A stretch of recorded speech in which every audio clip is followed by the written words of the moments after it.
Assalamualaikum warahmatullahi wabarakatuh. Hai teman-teman, sebelum kita memasuki video kali ini, jangan lupa subscribe dan bunyikan loncengnya ya.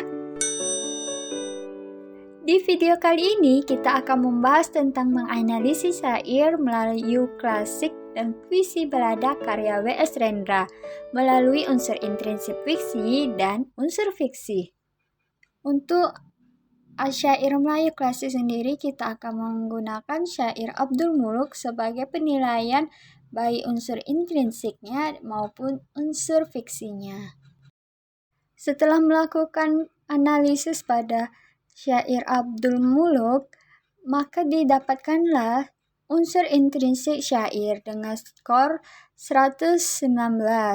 Nah, skor ini didapatkan dari penilaian unsur fiksi.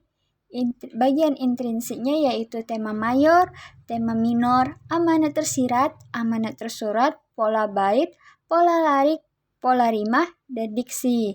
Dari skor yang kita dapat, skor yang paling tertinggi di antara semua unsur intrinsik di sini adalah pola larik dengan skor 76. Pola larik ini didapatkan dari hasil hitungan kecenderungan pada larik puisi, yaitu 4-5 jumlah kata dan 8-12 suku kata. Nah, pada syair Abdul Muluk ini semuanya mengikuti pola kecenderungan dari unsur intrinsik puisi tersebut. Yang berikutnya yaitu unsur fiksi syair. Nah, pada unsur fiksi syair, alur yang digunakan itu ada 5 tahap. Sedangkan untuk tokoh atau perwatakan itu dinilai masing-masing satu watak mendapatkan 1 skor. Untuk latar sendiri diambil dari penilaian latar tempat, latar suasana, dan latar waktu. Sedangkan sudut pandang diambil dari keseluruhan dari isi syair tersebut. Yang kelima, pada gaya bahasa, dilihat dari penggunaan gaya bahasa dalam syair Abdul Muluk. Nah, setelah melakukan analisis tersebut, didapatkan total skornya yaitu 27 dengan tertingginya yaitu pada gaya bahasa. Yang berikutnya yaitu puisi balada karya W.S. Rendra. Nah, di video kali ini saya menggunakan puisi balada yang berjudul Ibu yang Dibunuh karya W.S. Rendra. Setelah melakukan analisis pada puisi balada yang berjudul Ibu yang Dibunuh karya W.S. Rendra, maka ditemukanlah unsur intrinsik syair pada puisi tersebut.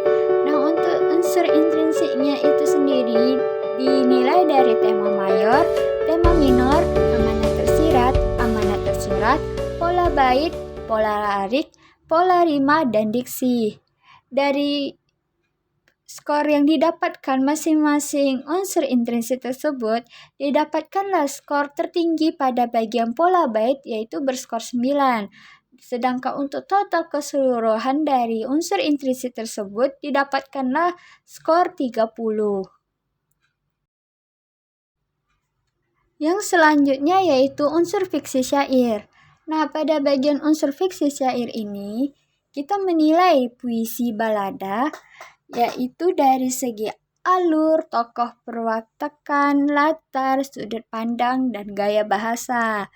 Nah, pada bagian ini, alur mendapatkan skor 5, tokoh atau perwatakan berskor 7, latar diambil dari latar suasana, latar waktu, dan latar tempat, ditotalkan mendapatkan skor 8, sudut pandang berskor 1, dan gaya bahasa berskor 9.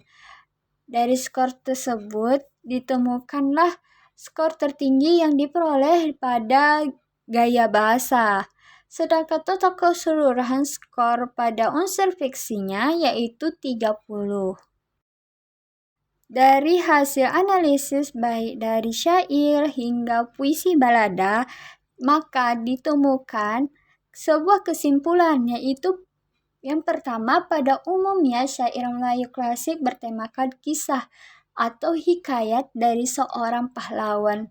Sedangkan puisi balada berkaitan dengan kehidupan yang dialami seorang penulis.